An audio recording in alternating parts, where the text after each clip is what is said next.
E aí, jovem, tudo bem com você? Espero que sim, que você esteja ótimo. A aula de hoje é sobre termoquímica. O nome já lembra um pouco, né? A gente vai falar sobre temperatura, né? Então, termoquímica é a parte da química que estuda o calor envolvido nos processos químicos, nas reações químicas ou também nos processos físicos, tá? Então, essa energia, esse calor, a gente chama ele de entalpia e é simbolizado pela letra H.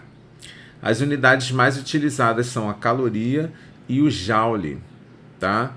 E mais costumeiramente a gente trabalha nas questões com quilocaloria e quilojoule, beleza? Então vamos exemplificar aqui transformações físicas primeiramente. Então temos aqui mudança de sólido para líquido para gasoso, né? Então olha, primeiro vamos aqui de sólido para líquido fazer uma fusão e depois de líquido para gasoso. Ora, se você pega uma pedra de gelo, né, esquenta ela, né, e ela vai para o estado líquido e depois você continua esquentando essa água e ela vai para o estado gasoso, para fazer isso você precisa fornecer energia. Temos também o fenômeno da sublimação, onde o sólido vai direto para o estado gasoso. De qualquer forma, são processos que você fornece energia para que eles aconteçam. Então, dessa forma, a gente chama de endotérmico, tá? Endo, que absorve calor. Endo quer dizer para dentro, certo? E aí você tem a volta do gasoso para o líquido, do líquido para o sólido, né? A condensação ou liquefação e a solidificação. Ou ainda direto do gás para o sólido. De qualquer forma, você libera energia, libera calor em qualquer um dessas transformações que estão aqui listadas aqui, né, com essa seta vermelha, tá? Então, transformações que liberam calor são processos exotérmicos ou exotérmicos, tá? Exo quer dizer para fora, beleza? Então, olha, agora vamos falar das transformações químicas, né? Reações químicas, onde reagentes viram produtos, ocorre transformação da matéria, tá? Também temos processos endotérmicos, que absorvem calor, e exotérmicos, que liberam calor, da mesma forma, tá? Então, ó, as endotérmicas são as que absorvem energia. Os reagentes têm uma quantidade de energia, você vai fornecer calor para que ele vire o produto. Então a gente pode concluir que o produto tem uma quantidade de energia maior do que o reagente, tá? Dessa forma eu concluo aqui, ó, que a entalpia do produto, né, a quantidade de calor do produto é maior do que a quantidade de calor do reagente. Beleza? Então, olha, a gente costuma calcular isso como a variação de entalpia, ΔH, tá? A maioria das questões de termoquímica vai pedir para a gente calcular o ΔH. Então essa aqui já é uma das formas. Fazer aí a entalpia dos produtos menos a entalpia dos reagentes. Então veja bem, se eu faço um raciocínio aqui, olha, se eu coloco um valor de entalpia de produto maior do que uma de entalpia de reagente, fazendo essa conta, o ΔH vai dar positivo, porque o valor do produto é maior do que o valor do reagente. Então, toda reação que é endotérmica tem um ΔH positivo, maior que zero. Isso é importante na resolução das questões, tá, pessoal? Fica ligado nisso. As endotérmicas apresentam este gráfico. Também é super comum em questões a termoquímica trabalhar com gráficos, tá? Então aqui a gente tem a variação da entalpia enquanto a reação vai encaminhando, né? A reação vai acontecendo, certo? Então a gente tem os reagentes com uma entalpia menor e os produtos recebem energia para virar produtos, né? Tem uma entalpia maior, tá? Então a carinha de um gráfico de reação endotérmica é desse estilo aqui. Entalpia de reagente mais baixa, entalpia de produto maior. E este intervalo, né, a gente chama de ΔH, tá? Então o valor que eu tenho aqui, né, de entalpia de produto menos a de reagente, esse valor vai me dar o valor do ΔH da reação, a variação de entalpia da reação. Então vamos falar agora das exotérmicas, são as que liberam energia. Então olha, o raciocínio seria o seguinte, neste caso a entalpia dos reagentes é maior, e aí a partir do momento que eles viram produtos, esses reagentes, esse excesso de energia que eles tinham, eles liberam na forma de calor. Então a gente pode concluir que os produtos têm uma quantidade de energia menor do que a dos reagentes. Então está aqui, entalpia dos produtos menor que a entalpia dos reagentes. Jogando esses valores nessa fórmula, olha, se eu coloco aqui um valor numérico, a entalpia de reagente ela é maior do que a entalpia de produto. Então, qualquer valor para a reação exotérmica vai me dar um ΔH menor que zero. Isso é importante, então, saber que ΔH de reação exotérmica é negativo. Ok? Numa reação exotérmica, o gráfico fica desta forma aqui, olha. Entalpia, caminho da reação, certo?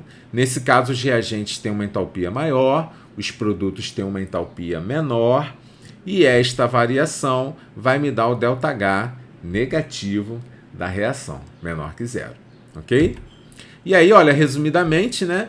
Reações endotérmicas são as que absorvem calor, os reagentes absorvem calor para virar produtos, e aí, jogando naquela fórmula HP menos HR, o ΔH sempre vai dar positivo.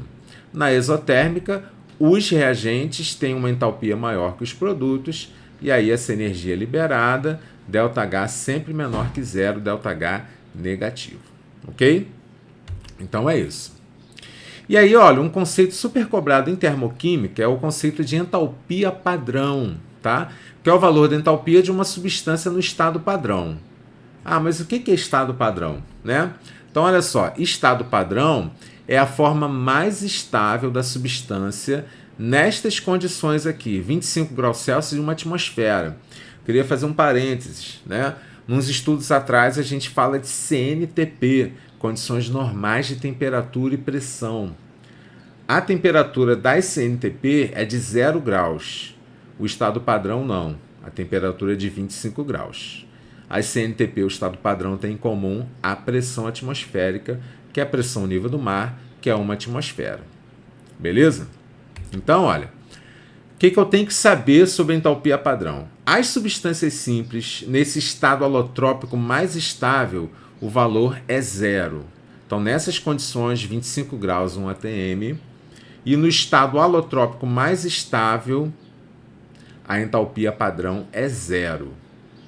Isso é importante saber porque você pode ter uma questão que pede para você resolver o ΔH da reação e ele vai contar, ele pode contar que você conhece esse conceito e não fornecer o valor de entalpia das substâncias que estão aqui no seu estado alotrópico mais estável e no estado padrão, certo? Então, por exemplo, aqui, olha, o O2 é o estado padrão do oxigênio, não é o ozônio, né? O ozônio é uma substância simples, assim como o oxigênio, tá? Mas nesse caso não é a forma alotrópica mais estável. Outro super conhecido que está aqui, olha, é o carbono grafite. Então, as duas formas alotrópicas mais conhecidas do carbono são grafite e diamante. A gente tem outra, que é o fulereno, né? Então, olha, o que acontece? A forma mais estável é o grafite. Então, o grafite vai ter entalpia padrão de formação zero. Já o diamante não teria. Assim como aqui o ozônio não tem entalpia zero e o oxigênio tem. Ok? Beleza. Então tá. E as outras substâncias têm um valor tabelado, tá? Então, olha, a gente tem isso tabelado, tá? E a gente, no caso, consulta, né? Para resolver as questões quando a gente precisa usar de alguma forma essas entalpias padrão, tá? Repara que são, na maioria, substâncias compostas aqui, né? Que é o mais comum, e eu coloquei aqui o ozônio, né? Que a gente citou no slide anterior, tá? Repara que a entalpia não é zero, ok? Algumas são negativas, outras positivas, ok, tá? E como que a gente obtém esses valores, tá? Então, esses valores são obtidos através do calor de formação ou do calor de combustão, tá? Esses dois conceitos são importantes, são super cobrados em prova, tá? Então, olha só, o calor de formação, o ΔH de formação, é o calor envolvido na síntese de 1 mol de uma substância a partir de seus elementos no estado padrão. Repare que eu dei ênfase aqui no 1 mol, tá? Então, olha, água no estado líquido. A água, ela é formada por quem? ela é formada por hidrogênio e oxigênio.